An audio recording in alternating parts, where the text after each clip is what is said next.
for water, PFAS has been in the news quite a lot recently, right? There's 3M, the materials company that's well known for their sticky tapes.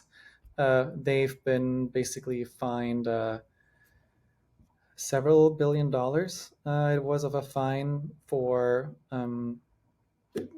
basically putting out PFAS into the world, which other companies also do, but they were just the first ones to be fined.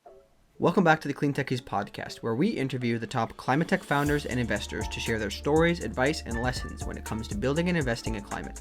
Today, we are joined by Tobias Egle, a VC at M Ventures, the CVC arm of Merck, a large pharmaceuticals company. We wanted to speak with Tobias because of his work investing in deep tech material science innovations. In today's call, we covered decarbonization of the electronics manufacturing space, a very hot topic recently is PFAS. We talked about that. Advice to technical founders on how to hire talent and how to scale at the right times. The impact of AI on climate tech. Designing for manufacturability. And we closed off with advice on getting into VC, especially from a more technical perspective. Really great conversation overall with Tobias. We hope you enjoy it. And here is Tobias. All right. Welcome to the show, Tobias. How are you doing today? Doing awesome. How are you doing? I cannot complain. Just well, this will come out in the new year, but right now we're recording leading up to the holidays, and going to be going back to Wisconsin soon. So just kind of trying to wrap things up for the year, and excited for a long break to decompress from this year. But yeah, super excited to have this conversation. I guess for everybody listening, can you start us out with giving us kind of a quick introduction to who you are and maybe a little bit of the story on how you ended up here. Yeah, happy to do that. Um, the quickest the quickest version of who I am is basically I'm a material scientist who transitioned into the world of venture capital, and there I'm really sticking to my previous passions since I'm still pursuing topics that are close to my heart and brain, so to say. So it's like basically materials and sustainability. This is sort of how I define myself. And right now I do this with the German Merck's venture fund. And when I say Merck, it's the multinational science and technology company headquartered in Darmstadt in Germany. So Merck KGaA is the sort of the parent name, but I'm over here in Boston, as you know, not too far from you in New York. Yeah, how did I actually get there? So um, basically, during my PhD, let's maybe start there. In the last year, I was in somewhat of a crisis, which is not so uncommon. I would say it's very pervasive in academia, especially as a PhD student, to be in a crisis multiple times during this journey, and especially at the last years, because like, okay, what am I going to do? Um, and I think the pandemic, though, additionally had really instilled this deep sense of I want to do something with like impact, purpose, and the topics I care about in my life. So there's been like a whole. This has actually impacted me quite a lot, and I had a lot of time to think during the pandemic too, which helped with my decision. So I you might not even know this, but like I've actually started a company with a friend that was sort of pre-seed, if that's if you can even say that. Basically, tinkering with a cool idea and talking to people in the ecosystem and so on. And this had really helped me to explore the entrepreneurial space. But I realized that basically my idea wasn't really as viable to pursue this directly after graduation. So I explored other things to do that would keep me there in the meantime. And during having coffee chats here and there, basically this is what brought me to Inventor, to this role in VC, quite serendipitously in the end, where right after finishing, I almost did, right, I didn't even know what VC was, but then I sort of bumped into this serendipitously and was like, hey, this could be really awesome. Very good. I like that. So I guess one thing I don't think I've ever asked anybody this before, but you mentioned it's not uncommon for people finishing their PhDs to kind of be like in this kind of sort of a crisis. Hmm. Why can you talk a little bit more about that and specifically how you find yourself or other people typically break it to get in kind of transitioning from this kind of academic space to more of like, hey, let's get into workspace. Yeah. I think Well, like what you learn in grad school is it's very niche, right? Focused on a particular topic. It's also focused on a little bit of a specific skill set. That's more like research and writing, in writing academically, right? I think I have learned so much in the meantime. What like how writing is like can be so different, right? I would write completely differently now, because right, your audience is very different. In the academic world, you typically there's just only like one audience, right? Like your peer group that you write for. There's not really too much variation unless you're maybe writing a grant with your professor. The crisis is really because also if you don't intern during those 5 years or so during your PhD, you're just always in the same world, which is not a bad thing, right? If you're going to be a professor, that's kind of what you need to do. But there's maybe, let's say, around 80% or so don't that's probably not the right number, but around there, who just don't follow this path, right? They go into industry or pursue maybe research in industry or start a business, let's say, right? It's kind of tricky. Like there's not that much preparing you for it unless, let's say, you specifically seek it out, join some clubs on campus, or really get involved like into the weeds of it. There are a lot of opportunities, but you just need to really go out of your way to find them. I think that's just sort of this crisis a little bit. Hmm. You really need to think of like, what do I want to do with myself? If it's not sort of, I mean, like consulting is sort of like a very standard path, let's say, that many people go into, because it's sort of the path where you can't go wrong in a way. But there's also people who are like, hey, maybe this is not the right fit for me. Like, what else is there? And this what else is just a tricky question, I think. Hmm. So that's where Yeah. crises come from. And yeah, you just need a lot of intrinsic motivation to kind of reach out to people and talk to them, I think, to Hmm. overcome. Shout out to our sponsors, Net Zero Insights.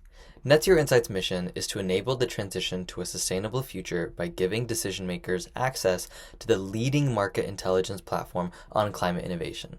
Through the Net Zero platform, Net Zero Insights provides high quality data and insights on the climate tech venture market by being the best at tracking organizations and funding rounds.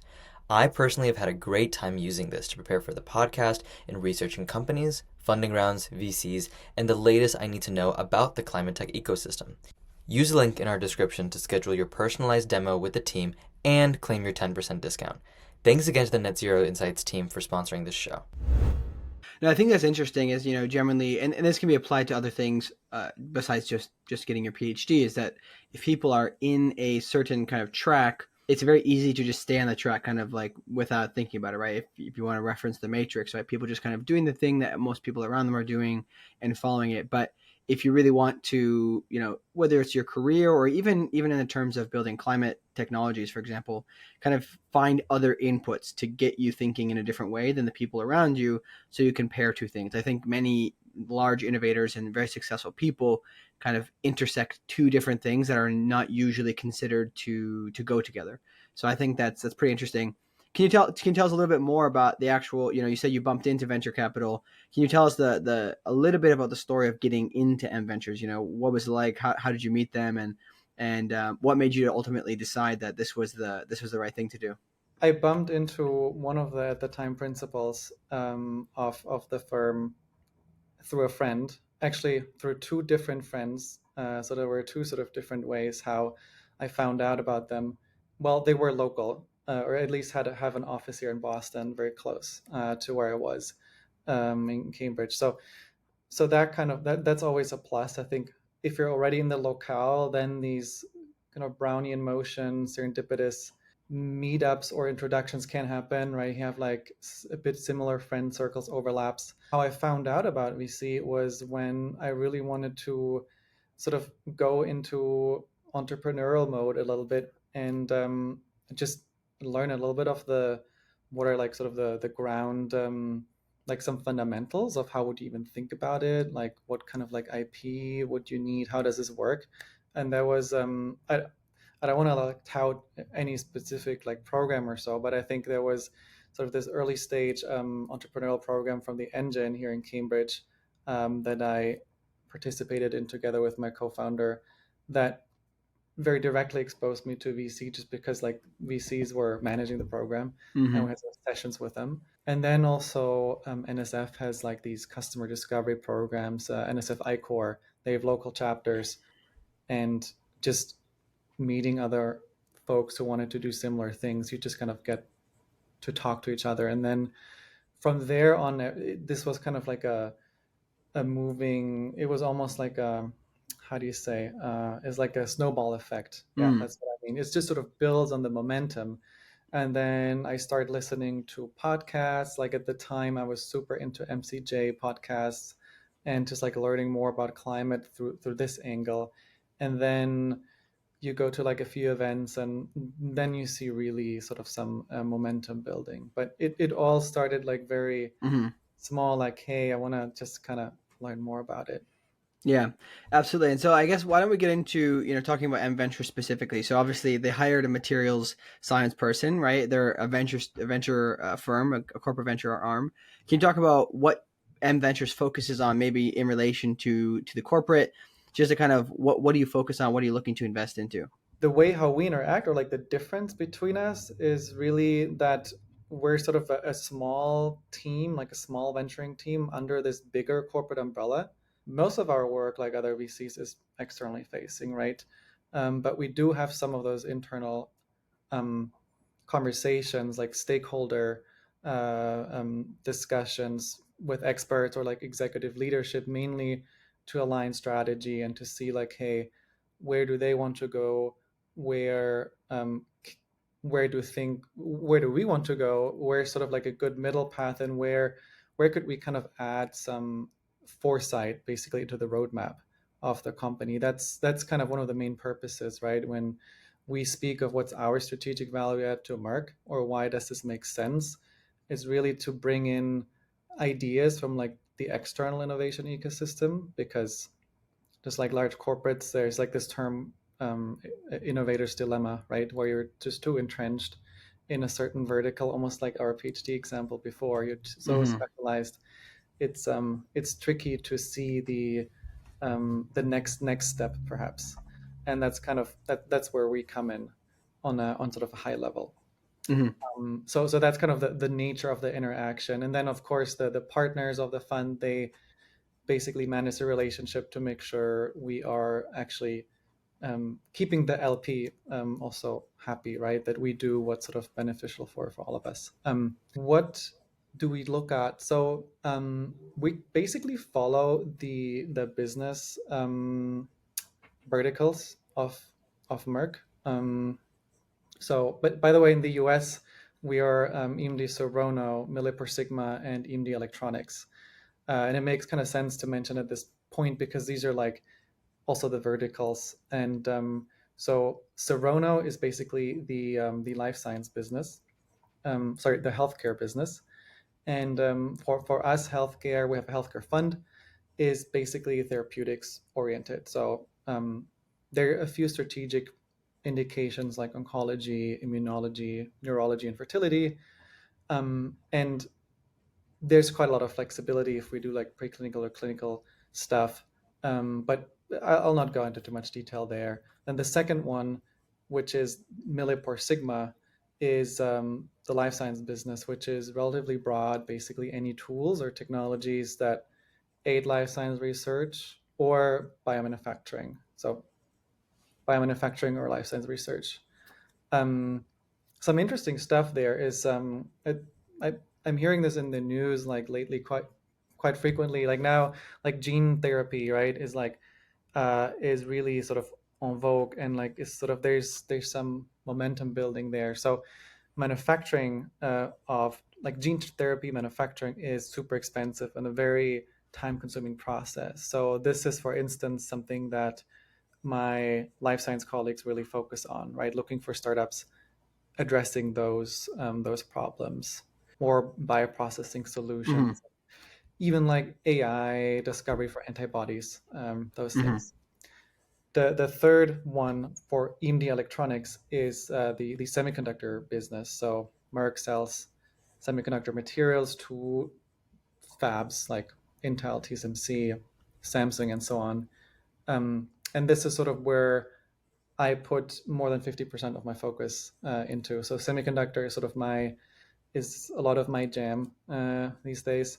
So the way how we think about it there is we don't want to invest in too many things that are really like directly competitive. So like we wouldn't really like invest in a just only materials company in the space. But we basically want to see where is the industry going. So it could be functional components, it could be chip design, it could be data center infrastructure, a very kind of current topic that I've been very involved with. How can you make optical links in data centers, but basically faster, less latency, Mhm. so these kind of things, and also secure data collaboration, because that's something that's super key for in our like we work with a lot of data, right, in those industries, in healthcare, in semiconductor, but how to securely exchange those, that's kind of Mhm. a whole Yeah. different question. Mhm. The last one, which is kind of, and then I'm gonna shut up about this topic, but it's like the last one is sort of a bit more of a umbrella thing. It's we called it our Frontier Tech and Sustainability Fund, which goes sort of by saying this is how we define sustainability for us in all of those other three sectors, so healthcare, life science, and electronics, right?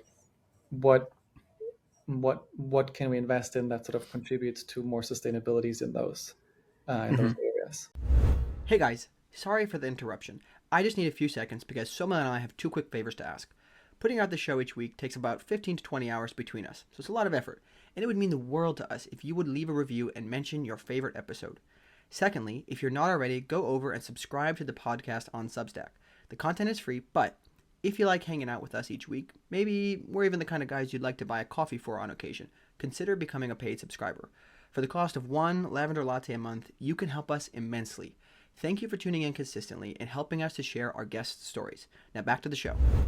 So on that topic, then this is perfect. I want to understand what across. Let's probably focus on the kind of the electronics business, and then perhaps the life sciences space more. What are the main ways that you can decarbonize this, right? So people may not be familiar, like when they say, okay, we need to decarbonize these businesses. What are the main carbon intensive aspects that need to be worked on, and are you investing in hardware to solve that? Is it more software to identify ways to make it better? Just kind of walk us through that.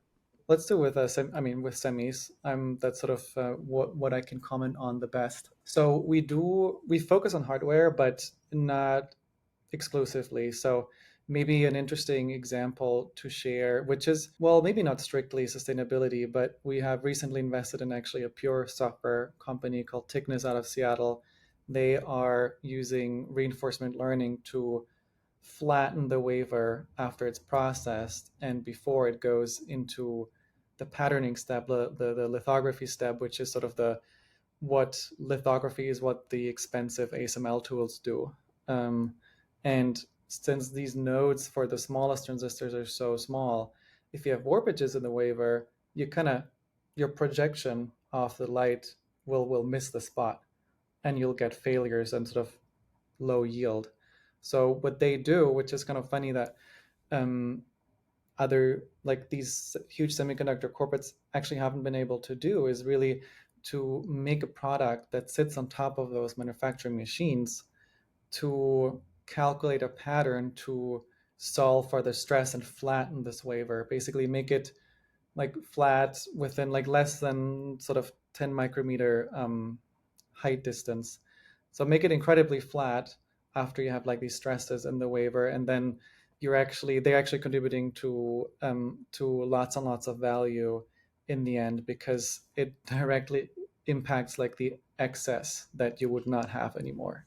So you have basically less scrap, less waste Mm, material. It's mm, it's a very it sounds very niche, but it's actually, I think it's a really cool example of AI, machine learning in sort of semiconductor, and how that can really like solve some gnarly problems in the manufacturing value chain, especially, and it gets worse and worse with smaller nodes. This problem is like getting more pervasive, and the pain mm, point is getting bigger. But maybe lifting it sort of up, like the general, right, what can generally be done sort of in this ecosystem. So you can divide it sort of in a bunch of different topics. The water is a big topic, because there's a lot of water being consumed in fabs. I can comment on those a bit more, but there's like a few categories that sort of the broader ones. So there's water, there's more materials, there's energy and emissions. So I would sort of bucket into those four. For just to mention one example for each, perhaps. So for water, PFAS has been in the news quite a lot recently, right? There's 3M, the materials company that's well known for their sticky tapes. They've been basically fined several $billions. It was of a fine for basically putting out PFAS into the world, which other companies also do, but they were just the first ones to be fined. As a result of this, they actually they sold. They just got rid of their whole business unit. That's a So good solution. yeah, Yeah, that's sorry. not. Yeah, yeah. Can you? Sorry to interrupt, but can you talk a little bit about that, because there's a lot of people who don't really understand what PFAS is, and it'd be good to just kind of get a summary of what exactly this is. Yeah. So PFAS basically are substances with a lot of fluor in it, are molecules with a lot of fluor in it. Mostly it's like a carbon and a fluor, because it's sort of alkyl chains. So basically longer C carbon chains, and then there's like some hydrogen, and then there's a lot of carbon. This carbon, this fluor has like the function of, for instance, like in your pan being like very anti-stick. It's sort of right. It's easy to clean. It's like great to cook like a sunny side up egg in, and so on. In the like semiconductor process, for instance, the photoresist, basically the thing that you cure in the lithography step to create a pattern on your wafer, this also contains PFAS. There are cleans when you clean your chamber, basically to make sure there's no contaminants in there. You sort of clean it and then you purge it again. Those cleans often are NF3. So there's like one nitrogen and three fluor atoms in this gas. So there's like a lot of fluor around. There's also sulfur hexafluoride, for example, is another one. So there are a lot of chemicals or chemicals overall just involved in the semiconductor manufacturing process that just contain fluor. And the reason is because they just work so well. They just get the job done. And I mean, the semiconductor industry, right, is very conservative, and it's an extremely competitive business where really like you look at you have like very clear KPIs, right? Things need to be in spec, and they need to work, and they need to work like every single time, because if there's a screw up in the system, the fab has to be down for like Yeah. hours, a few days. It's immediately tens or hundreds of millions of dollars lost. And so yeah, those materials are incredibly hard to get rid of because they just work so well. And if you introduce another material until it qualifies, it's just a long cycle. Mm-hmm. But this is a problem that I hope, right, step by step, slowly gets solved. So is it currently that there's really, I mean, is there a way to destroy these? Because that's what my understanding is. These are something that you can't really destroy, but are there existing technologies, or does there have to be a lot of innovation there? So yeah, you can do different things. So what's done now, if you remove it, is you just incinerate and basically break it down into something that's less harmful, or that's just not as forever, right? PFAS are known as the forever chemicals just because they stick around. They're really hard to remove from like your body or anything. So just burning them and really like basically breaking the bonds by force is the solution that people have now. It's easy, but it's also very energy intensive, right? Mm-hmm. You need to basically have all like the energy to break chemical bonds. That's like that's huge energy. Yeah. It's and it yeah. You can't just throw them on a campfire, probably. Yeah, yeah. But Okay. there are basically, I mean, what we're actively looking at is there startups that use many different ways to try to destroyed in a different way, from more physical, chemical, or biological ways. So there's even companies that are engineering enzymes to break those, basically to break down these molecules, which is a really hard task to do because nature hasn't been trained to do this, right? So they don't exist. So you have to sort of engineer those enzymes and to arrive at something that's so powerful, or basically to lower the barrier for those enzymes to crack those up is quite hard.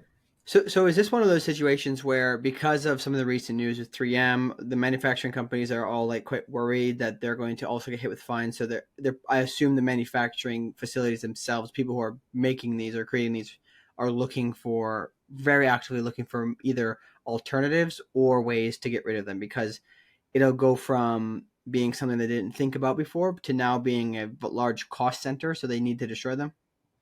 Yeah, no, that's a really good question. Basically, yeah, there was a bit of a wake-up call, but most companies are aware of this and have been already sort of efforts underway. However, this just kind of intensified really like the progress. There's an industry association called SIA, the Semiconductor, I think it's literally called the Semiconductor Industry Association. And they have, for instance, they have a whole working group just around PFAS and different kinds of PFAS, and they released a really extensive report, really detailing how much PFAS is it actually, in which process, and what are the different what could be different avenues to destruct, but also what does policy do, right? Where does the government move to in drinking water or in sort of effluent from the semiconductor fab, and what can be done. There's a lot of quantification on that end, which is really good. And yeah, actually, one of our from our CTO office, one of the fellows, he was leading this effort in a major way. I don't know to what extent, to be honest, but I remember he sent this report along like a few Mm-hmm. months ago. So there's basically corporates being actively involved in those bodies, right, to trying to Got solve it. these Okay. problems. And but the nature of the game, I think, is replacing it in the short term is like not possible. That's like the long term effort, and in the short term, it's like just removal. Just move it Mm-hmm. out of the cycle. Just find ways to collect and remove PFAS. And so, would you say, obviously, it may be slightly different for M ventures, but for the majority of venture firms, these businesses have to have a large market. So when it comes to, hey, destruction is a short term solution. At some point, somebody's going to innovate and create an alternative that has a very high potential market size. But when you look at something like this, where it's like, hey, we just need to take care of this in the meantime. Yes, it'll go on for a while before we figure this out. Is that a large enough market to invest in from a venture perspective, or is it more of like, hey, this is just something that is going to cost so much that for now we have to do it, but maybe the total lifetime value of these companies won't be that high? Yeah, that's a tricky one, but I would say the value also for human and planetary health, the value to remove it or not further accumulate in the ecosystem is huge in the long Mm, term, right? But it's hard to really make this a VC investable market, right? Because this is something where there's also uncertainty, like a lot of uncertainty and risk that's really just because of it's like uncertain where the thresholds that policy will sort of dictate where those thresholds will be. And depending on where the thresholds are going to be, and the EPA has set pretty low thresholds for now, but there's just a lot of things that are like not really certain yet. And yeah, I don't think it's not a really classic like a financial VC game, but it mhm, is sort of a big topic for folks in industries where this is concerned. Like Intel Capital is looking at this too. We're looking at this. A bunch of the other semiconductor, mostly corporate venture funds do, mhm. or Heritage Group is another. They do, Yeah. yeah, they look at this a lot as well, for instance. But only, I feel like really only when this is when you have skin in the game in some way, then this Yeah. sort of becomes something for you to invest in. Yeah. Yeah, man, because obviously it's important to save fines, so you don't want to get huge penalties, but the upside may not necessarily be there. Or when I just think about it because I've heard other people talk about investing in this space recently, some Mhm. VCs, and I was thinking like, okay, well, I don't know that that's going to work very well, but obviously there's a need, so maybe invest in it, but just consider it at a different scale, right? You may have to just invest fewer dollars overall if you're going to get the outcome you want, right? Yeah. But I think And that's an interesting point. yeah, and maybe sort of one quick addition, like I guess if you're focusing on it from the like um, communal wastewater, or like right from the city or like Mm, the state point of view, what they need to do to have ensure like clean drinking water for all of us, that is maybe a more investable for the general. For instance, collection or something. yeah, or like I know that like Mass Ventures invested in a Clarity, one of the Massachusetts-based PFAS companies, and some water specialists like I think Burnt Island Ventures, for instance, they have also invested in a lot of water companies, including PFAS. So it Yeah, there are definitely a lot of different angles on this, and they're yeah, all, I've learned, a bit different, because you're looking for different molecules, different chain lengths, different concentrations, and that just requires sort of a different view on what the yeah, technology should be. yeah. I could definitely foresee there being a kind of identification slash collection play because that's not something that you can even if you change the alternative in 5 years, right? You still have a lot of downstream effects from what's already there. So that's quite interesting. One question, kind of on a macro level, when you look at or when you talk to these deep tech founders today, what do you notice seems to be the biggest gap? And if you have any kind of feel for where they're headed, where what's the next thing in this space of deep tech founders, and maybe where they're coming from, but currently, where's the biggest gap that you normally see?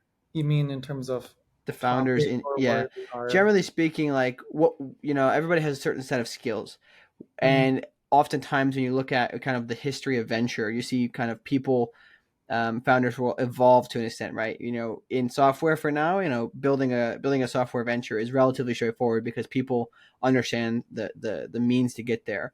But some things have to evolve. So when it comes to deep tech, are there any big gaps that you typically see where like, wow, these guys got great technology, but they're just not thinking about the business model or Yeah. that things like that? Okay, got it. Yeah, the one thing that really comes to mind, because we're like early stage, right? And that means a lot of our portfolio founders are actually sort of post-academic founders, right? It feels like it could almost be me. So it's also like a fun aspect working with those people. But there is a high appreciation for the technology, right? But there is a certain point where you really need to be focused on business development and really on productization of it. And I just think that this is not like at the very beginning, right? But just like not missing the time and actually hiring adequately for this transition, right? You need to have a lot of foresight to do this, and sort of being at the right stage and really hiring, yeah, just hiring with this foresight so that you're really ready to propel forward. I think this is sort of one of the biggest gaps as you have basically academic founders, right? Mm-hmm.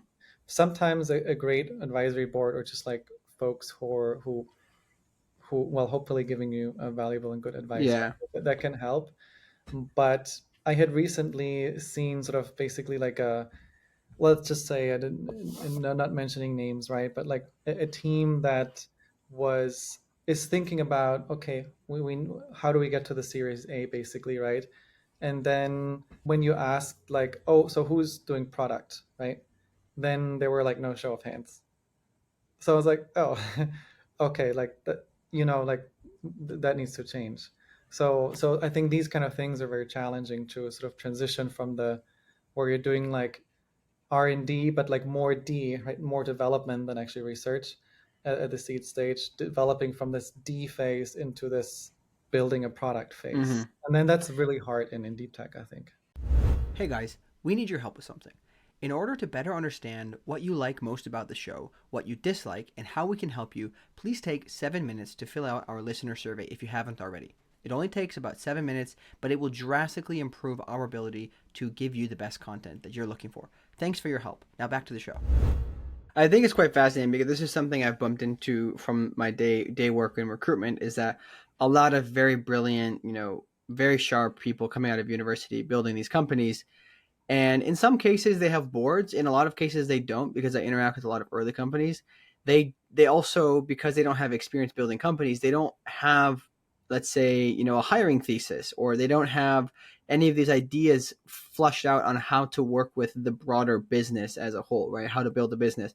And I just find it something, I think Eli Gashayat mentioned this extensively when he was talking about the need for picking a really good board of advisors, because you need people to tell you what you don't know. When you're junior, you may know the science really well, but that's exactly the thing. You're a PhD, you have a very particular niche you focused on, and beyond that, you just don't have certain experiences that somebody who's, say 50 or something and built a couple companies will have. So I think it's really interesting to see maybe you have take on this, but one of my kind of, I guess you could say, fears recently has been that there will be all of these high talent people and a lot of VCs investing in them. There's obviously some very good VCs, but there's also a lot of VCs that just kind of in for the ride of climate. That I wonder if some of these, if too many of these hardware companies are just going to flop, and it's going to be clean tech 1.0 on repeat. So do you have any comments on this and how you see people kind of hedging to make sure that we don't have all this capital just get evaporated and burnt into the air? So yeah, I think that in climate, maybe more than ever now, sort of PR is what gets a lot of people excited. There's a bit of a game to, I mean, let's say like, oh, getting highlighted in Canary Media, or like in some of those outlets that are sort of very right specific, that also lots of investors read or so. It's almost like back in the day when like all tech companies wanted to be in TechCrunch. So that that kind of bit like hype cycle of just following what sort of the media suggests, or like the articles like, oh, the 30 best climate tech companies according to investors. Like, I really just don't like these kind of articles, because I I don't think it focuses on any fundamental truths at all. It just focuses a bit on like an echo chamber, if that makes sense. So that is definitely, that is a fear that I have. And we're seeing already a lot of like companies running out of money, not being able to raise the next round, or raising on a down round and not raising as much as they actually probably should to get to the next value inflection point that will then allow them to actually to raise the next round. So it's, I think there's a lot of this like already happening, where you have like these perpetuating cycles where Mm-hmm. if you're if the performance is bad now, then the system is much tighter, right? It's like we're not in a zero interest rate policy environment anymore. Yeah.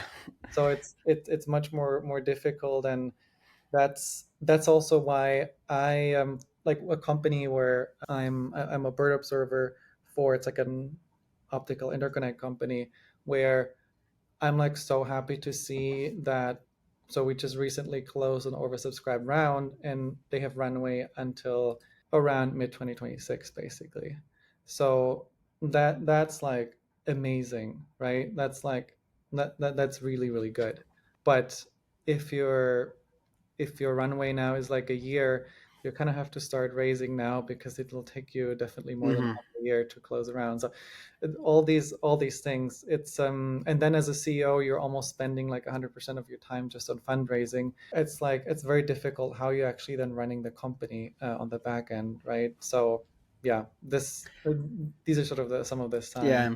Yeah. I think it's just really, I don't know, this is beyond the scope of this podcast, but something that I've only been kind of, let's call it, following investing in general, but mostly focused on climate for, let's say, 4 years about. Mhm. And it seems as though there's been a number of things that I could probably point out where it's like everybody goes into it, and then everybody's realized, oh wait, we invested in too many companies in this space, and now everything's oversaturated. So now we won't look at any single deal on that, even if the newcomers actually are more mature about it or whatever. They're just out. They're not going to be considered. Like ESG SaaS is one of those, right?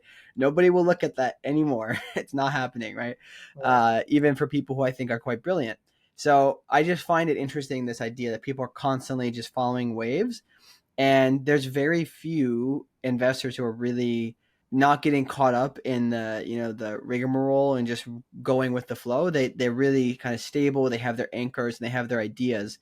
But then that could again also be dangerous if you have a particular thesis and you're like, you know what, this is what I'm staking everything on. Maybe that's good as long as it's I guess unswayable, and then it'll be proven, right? Then there's no excuses, I guess, if you stick with the thesis there. But on this topic, you've mentioned a couple times early on.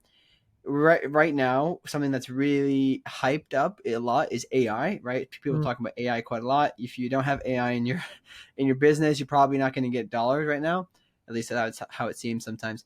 Can you talk about what your view is on AI and climate? What actually is going to be the impact of AI in helping solve the climate issue, and perhaps any examples of companies you've invested in with the AI component.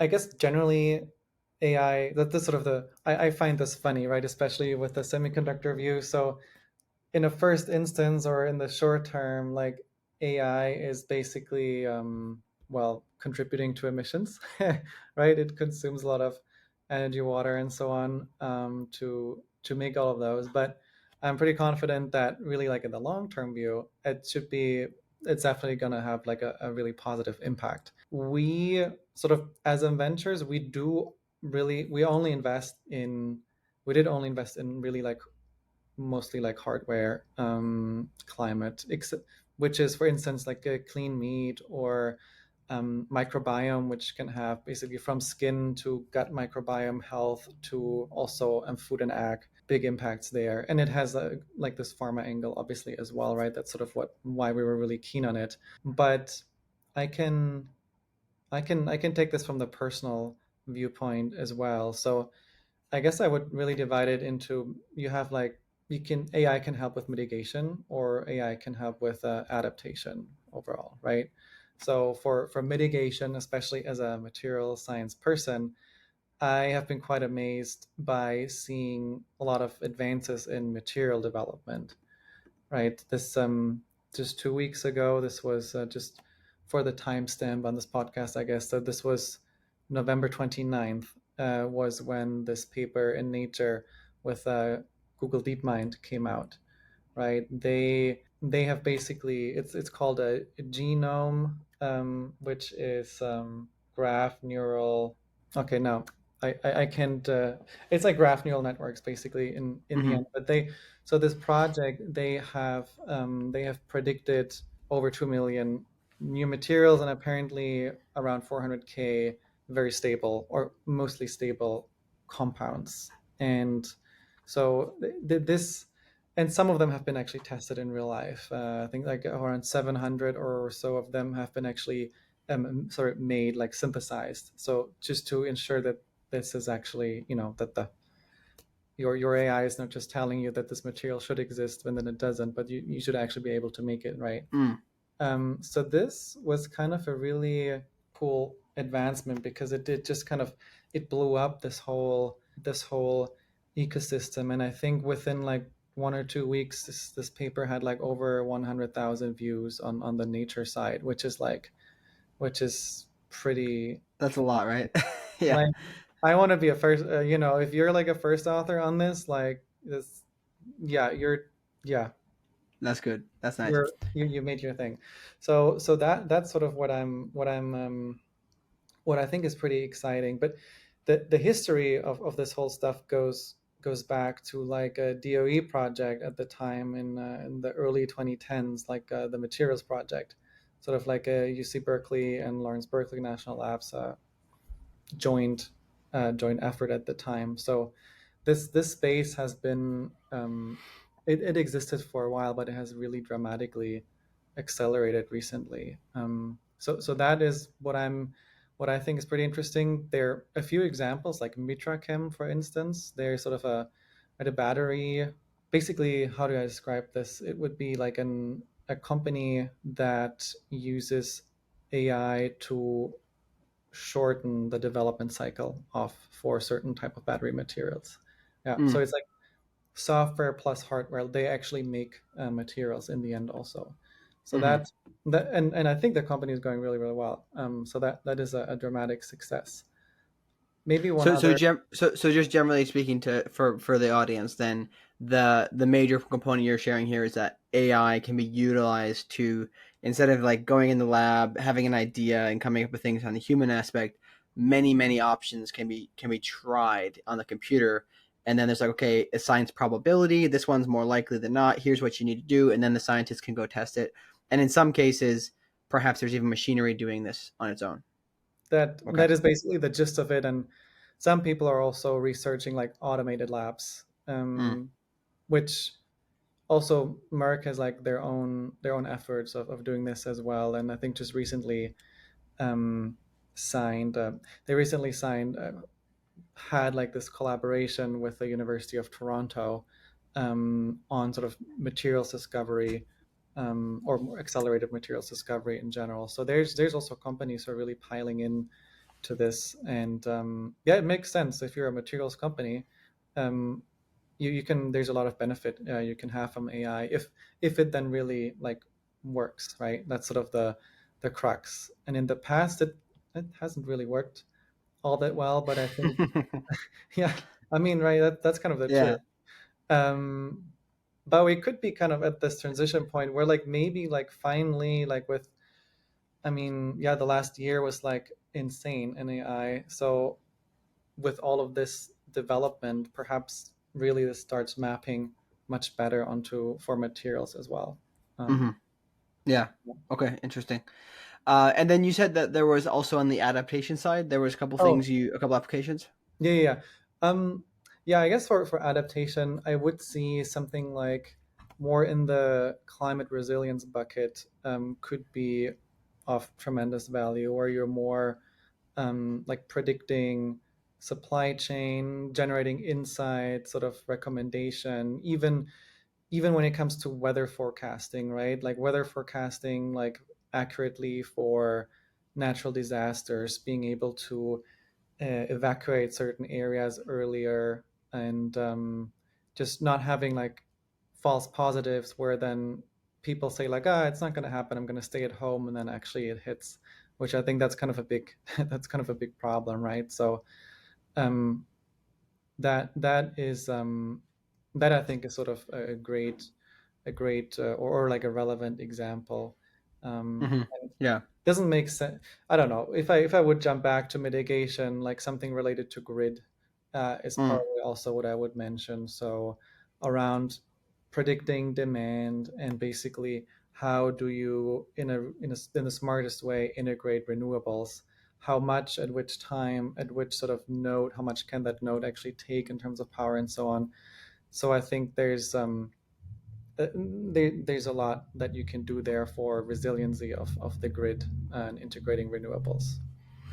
Yeah, I definitely think. I mean, being somebody who doesn't quite fully understand, I mean, I don't have any idea if I were to go start an AI company, how you go. Like, I have an idea of the principles, but it's always very difficult for me to understand how, where are the best places to take bets when it comes to AI and Mhm. climate. I think that from what I've noticed, there's a lot of these investments where they have a very positive climate impact as maybe even their core and initial principle or initial area of target. But in many cases, they're also going to become big companies because they'll be able to do other things beyond just impact in climate things. It could be that same technology can be applied to various markets. So it's something that I think is interesting, and I'm gonna probably bring that up as I think about it more with other investors in the future. But um, Yeah, but I think overall, if I may just sort of interject, that I think yeah, overall, right, climate is at the core of it has to have this hardware driven nature, right? Because I mean, AI itself is just not gonna solve the climate crisis, right? That's pretty. yeah, I mean, if you're just building AI and you need all these data centers, then you're not helping at all. But No, I think that's interesting. Yes, obviously hardware is at the core of it. I think it's. I can imagine being a, assume I'm a highly talented kind of potential founder thinking about what to build. It's very like challenging to build hardware, right? Sometimes it probably people end up building a hardware company by accident. Are probably lower. I mean, we have the roadmaps on how to fund them now, and everything is a little bit more structured, but it's got to be difficult as a founder to decide, hey, I'm gonna go work on the hardware thing, even though like it's way different, right? There's no roadmap per se, but we can't just have people navigating and showing us the way with the softwares that are built. We also need people to build the hardware, right? So, Yeah, exactly. um, a couple of things I'm just kind of curious. You don't need to name any names, but are there any common mistakes that either within your portfolio company or elsewhere that you've seen? We talked a little bit about it with the founders, but big mistakes that have been made, whether it was the go-to-market strategy going before there was product market fit, any just common mistakes that you've seen and you would recommend to other companies, hey, just avoid this pitfall. I'm not gonna. I'll just quickly sort of repeat some of the things from previously in case someone like jumped to this point. But yeah, I think overall, not underestimating how hard it is to fundraise right now. That can be that can put you sort of out of options in the end, and then you're accepting money that you kind of maybe wish you wouldn't have accepted a year later, or at terms that are very onerous. Terms could be both money as well as in like more like in your documents, right? Like any sort of any information rights or any veto rights for investors that can kind of kill the company in the end. and and also really transitioning from R&D to really to product and business development. I think that's because in the end, as you develop your technology, you need to at some point, right, you need to be parallel. Only if only the technology just gets better but there's no product, then the value kind of still remains at zero, in my opinion, right? You kind of I view this a bit as like a multiplication.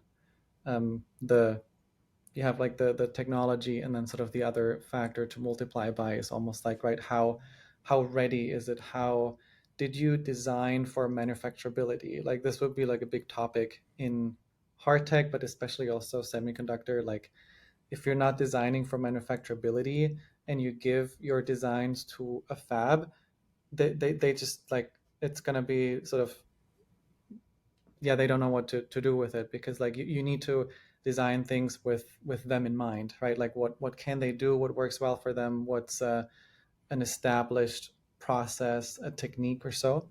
So keeping those things in mind, like really Yeah. yeah, I think this is a term, design for manufacturing. i'm not Yeah, i'm well, I not mean sure, but I that's think it is. interesting. So, are there any core principles to that process where you can kind of share a framework or something where if you are at the point where you've gone beyond the science lab, you're ready to go to build something, right?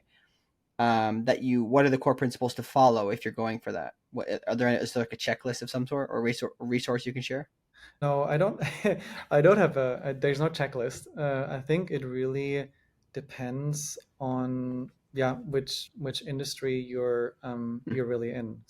Sort of like one thing in semiconductor is like maybe sort of one example, for instance, like if you this is not like looking forward, but just sort of very general. If you want to if you need a USB port, there is usually like there's basically that module exists in, you can just basically import it into your design.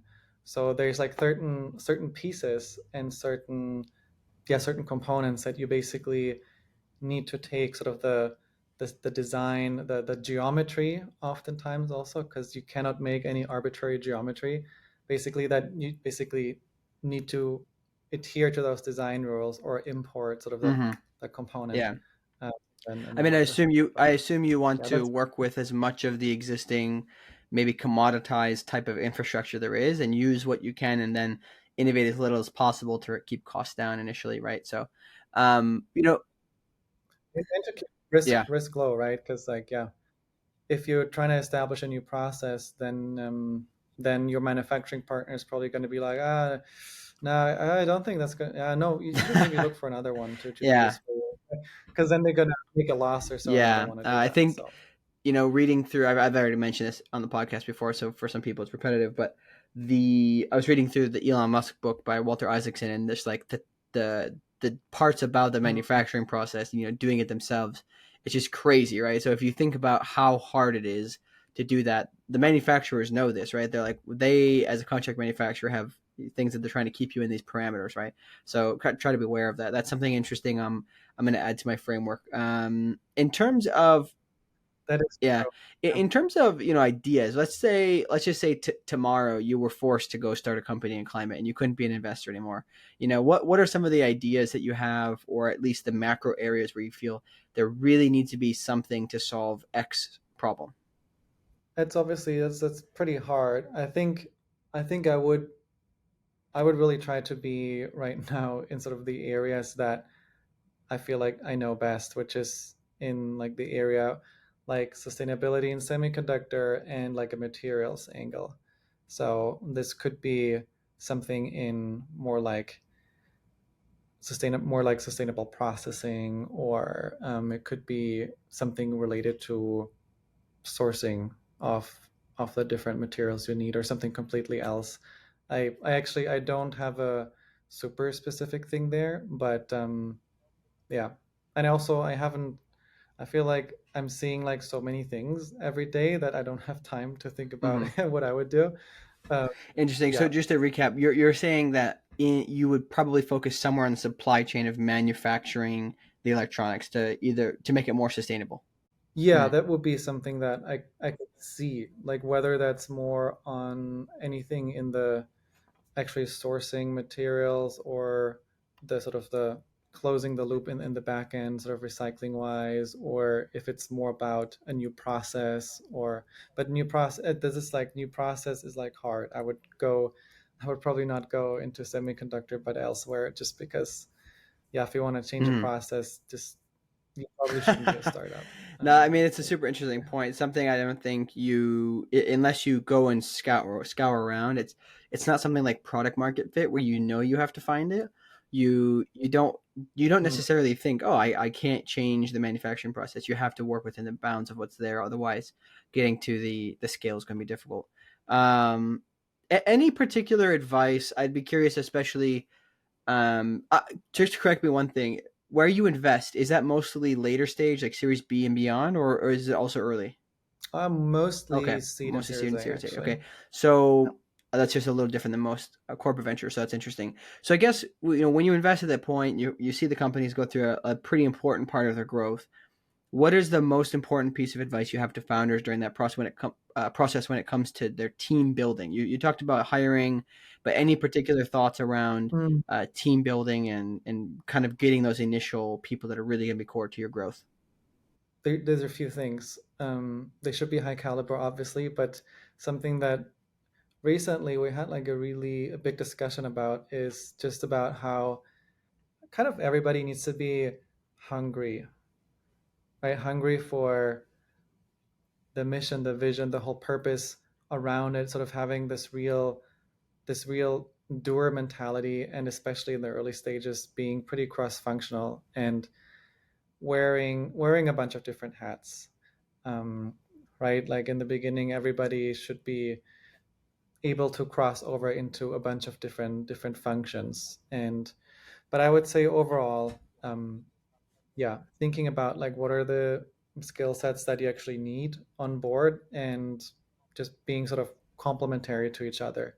The worst thing you can do is probably to have two technical founders. One is like the CEO, the other one is the CTO, and then you hire like a research scientist on top of that, right?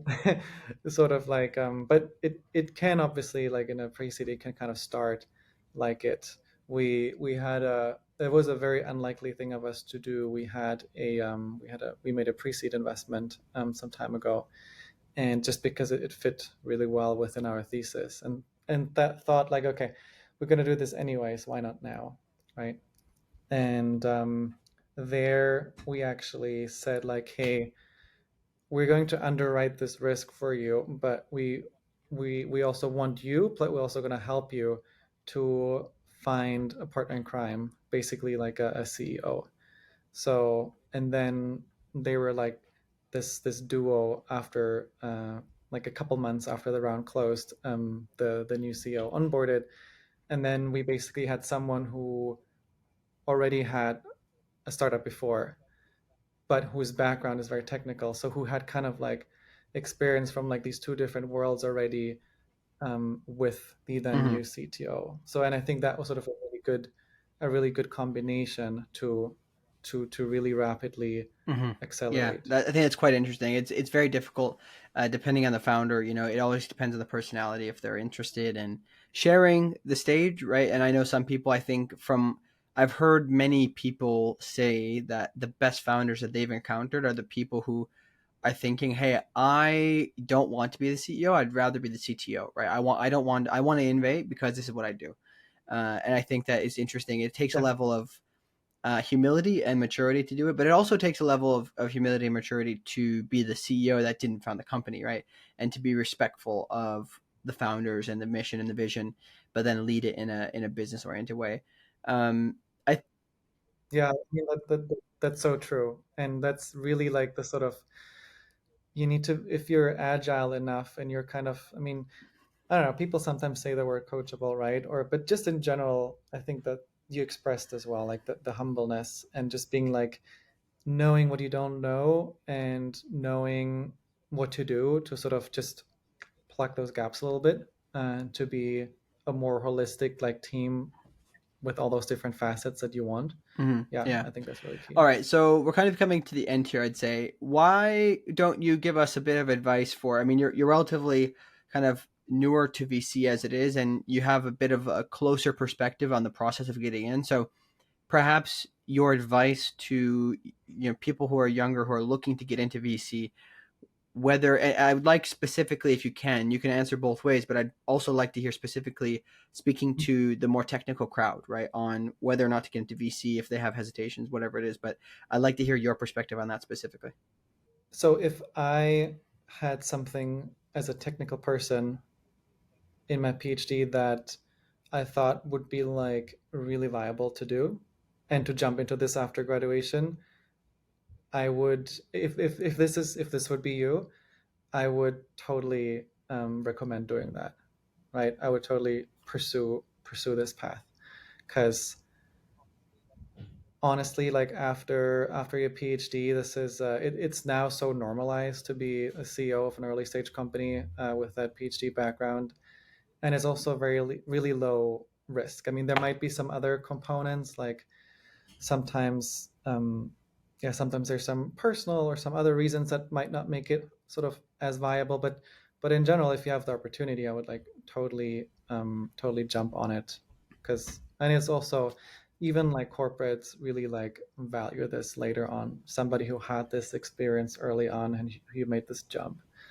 um, if you want to go other routes, like for me, I think VC was just something I found while I was exploring this entrepreneurial path. And what helped me the most is really just to not hold yourself back by thinking you know can't do something, but just talking to, just really like go out there and talk to a bunch of people. There's probably, even if you don't pursue this path, you'll learn so much about perhaps things you may want to do in the future or set your eye on towards, or you find out that this is like complete nonsense and this is not a Mhm. personal fit, for, but yeah, talking to people and like going to, there's so many, depending on where you are, right, obviously, but in some of those hubs there's just like so many events going on where you can meet like awesome people, cool founders, interesting investors, just, or other just general people who are excited about the ecosystem. And that's honestly like a thing that has always fascinated me about climate, because climate is very open. It's kind of very welcoming. There's not many barriers, I think. So people are very eager to take you sort of on sort of take you into on like this journey basically, and there's like Slacks and WhatsApp groups and anything. Yeah, personally, I've also benefited from this. Was the first cohort of it was a pandemic hype, kind of like the On Deck Climate Tech, which doesn't exist anymore, but On Deck still exists. But it's basically an online community where you it's like cohorts and it's organized as a program. But there's a lot of touching points, and they really force these touching points, which was great. And they were really, I mean, they're really amazing people in the first cohort, and people I'm still in touch with. So maybe sometimes such a program can just like be this initial catalyst that you might need to really accelerate into a role. Yeah, I think it's really, really interesting, and this idea that you need to. We talked about it earlier, right? You need to break your frame. You need to put yourself into a different situation. But I really like what you said. Is, if you have an idea, to go for it, because it's probably easier now than it ever will be, right? A lot of people say it's never a good time to start a company, so you just might as well do it. But it's also, like you Yeah. said, good experience. I think it's quite kind of fascinating to consider the dilemmas, because if you look at the data, the stats show that the majority of really, really successful founders, like mega billion founders, are oftentimes founding a company sometime in their 40s or 50s. Like they're older, they've done it before.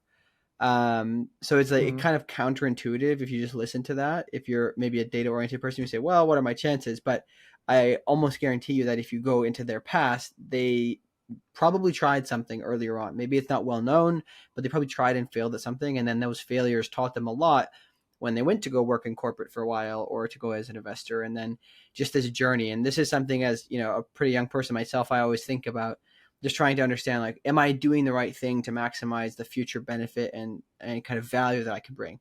So I think it's something difficult to deal with, because when you're young, you just don't have the experience. You don't have you don't know what it's like to go through that experience of working for 10 years, right? I remember when I came up my 3 years with Next Wave, I was like, wow, this is crazy. I've never worked, besides for my dad, I've never worked at a company this long, right?